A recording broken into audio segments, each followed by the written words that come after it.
మరి suspense clear అవడానికి ఏం చేయాలి? ఈ టైప్ సిచ్యువేషన్స్ లోనే నేను గవ్వలు నమ్ముకున్నాను. నేను మిమ్మల్ని నమ్ముకున్నాను. ఈ గవ్వలు నేను బాగా కలిపి వేస్తాను. అన్ని బోర్లా పడితే నీ పెళ్లి అవుతుంది, తిరగబడితే నీ పెళ్లి అవదు. సగం అటు సగం ఇటు పడితే ఎటు కాకుండా పోతాం. పోదకూడదు బాబు, జాతకం మనం రాయకూడదు, ఉన్నది చదువుకోవాలి. దీని అర్థమైంది పంతులు గారు. మీవాడు కూడా ఈ గవ్వలాగే ఒంటరిగా మిగిలిపోవచ్చు. అలాంటి మాటలు అనొద్దు పంతులు గారు, ఇంకోసారి ట్రై చేయండి. తప్పు బాబు, సృష్టికి విరుద్ధంగా ఏ పని చేయకూడదు. అది కాదు, ఇంతకు మీరు సరిగ్గా కలపలేదు. ఏం పెద్దమ్మా? పిల్లగాడు చెప్తున్నాడు కదా, ఇంకో పాలంటే ఆవేశపడకండమ్మా, అలాగే వేద్దాం. ఏముంది ఇందులో, ఒకసారి కాపాడుతు లేస్తున్నాడు.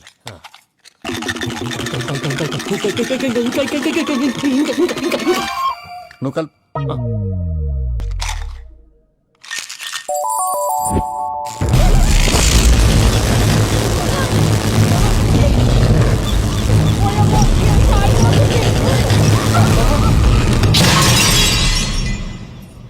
పాలపంత వచ్చినప్పుడు వింత అనుకున్నాం, ఇది అంతకంటే పెద్ద వింత. త్వరలోనే ప్రపంచం అంతమైపోతుందని టీవీ 9లో చెప్తే నమ్మలేదు.